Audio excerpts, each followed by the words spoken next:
So, Assalamualaikum warahmatullahi wabarakatuh. My name is Safi Datua bin Muhammad S66595. So, I'm going to give a explanation about the introduction.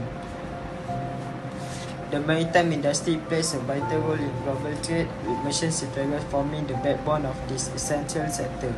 However, the nature of their work exposes them to numerous risks, ranging from the hazardous weather condition to operational accident. To ensure the safety, health and well-being of seafarers, it is crucial to establish comprehensive guidelines. The Code of Safe Working Practices for Merchant Seafarers serves as a fundamental set of rules and procedures designed to minimize these risks, promoting safety aboard vessels. This code outlines the best practices for handling potential danger, providing seafarers with the necessary knowledge and tools to work in a safe and secure manner.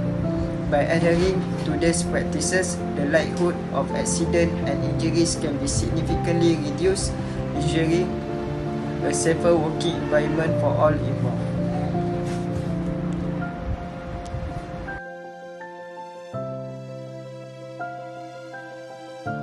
Hai, Assalamualaikum. My name is Mama Fahmi Syahid Muhammad Nordin. My number metric S66629. Welcome to our comprehensive safety briefing on personal protective equipment, commonly known as PPE. In today's seasons, we will look at the important instrument that guarantee our security when performing maritime inspection. We have 8 types of personal protective equipment. Firstly, we have head protections. It's important because they can protect against head injury, such as from falling object. The example equipment the worker have in safety helmets and bum caps. Secondly, we have hearing protection. It is important because in loud environment, such as near machinery or engines, we use hearing protections like earplugs to prevent damage for excessive noise. Thirdly, face and eyes protections. It is because it can protect the area surrounding the eyes in order to prevent particulates, water or chemical from strike the eyes. For example, workers can use goggles and face shield. Fourthly, we have a respiratory protection. It's critical for personnel working on vessels, especially in environment where air quality may be comprehensive due to the hazardous material or oxygen-defined atmosphere, which is the equipment. We have a dust mask and respirators. Next, hand and protections.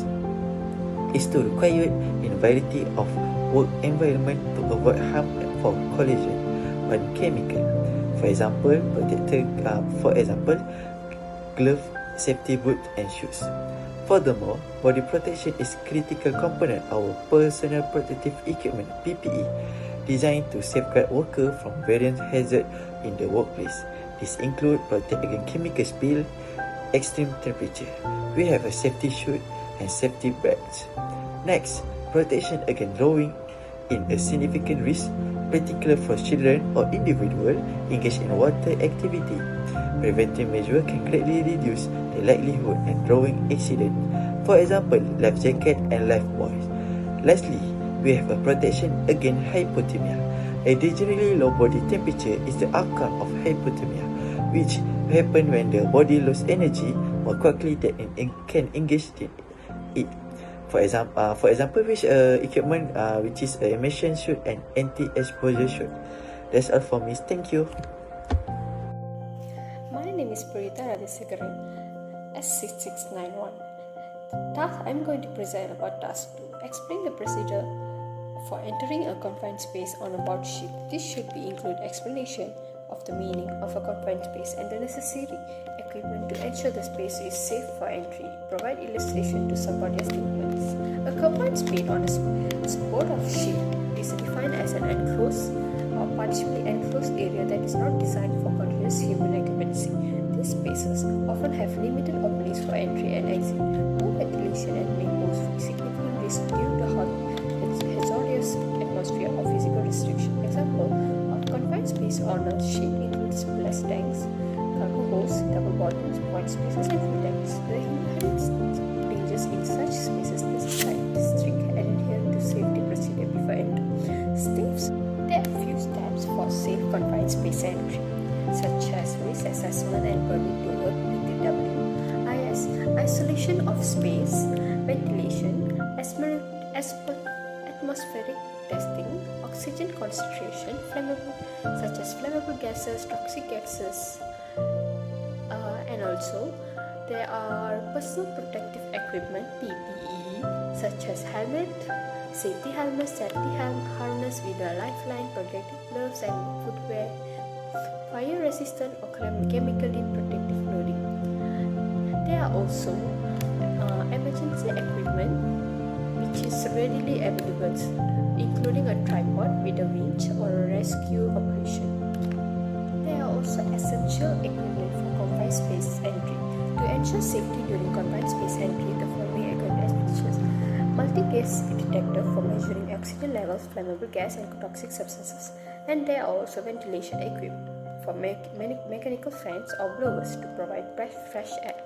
Next, there are safety harness and lifeline for facilitate rescue operation, and also communication devices such as radios or sound-powered telephones for constant communication. And there are also emergency lighting such as explosion proof portable lights for visibility, and finally rescue equipment such as a tripod with a winch or portable personnel. First step is do not enter the tank immediately. This is because the cargo tank might have hazardous condition that may cause to become unconscious. Second step is to raise the alarm. Notify the entire team immediately. The third step is to secure the area. Ensure no one enters the tank by placing the warning signs. Fourth step is to assess the situation from outside. Check if there are any visible signs of the cause. Fifth step is to ventilate the tank, but this is only if it is safe and possible. The sixth step is to use appropriate personal protective equipment such as self-contained breathing apparatus (SCBA). And the seventh step is to follow enclosed space entry procedures. It is by proceeding if it is confirmed safe to enter with necessary precautions. The eighth step is to attend rescue with caution. Use a lifeline or harness to ensure safety during the rescue attempt. Ninth step is to administer first aid. Administer first aid such as CPR. If necessary, seek medical assistance in the nearest hospital. And the final step is to investigate the cause of the incident. In conclusion, the Code of Safe Working Practices for Maritime Seafarer is indispensable in ensuring the safety and health of individuals working in the maritime industry. Adhering to the safety protocol not only mitigate risk but also foster a culture of responsibility and vigilance among seafarers and maritime employees.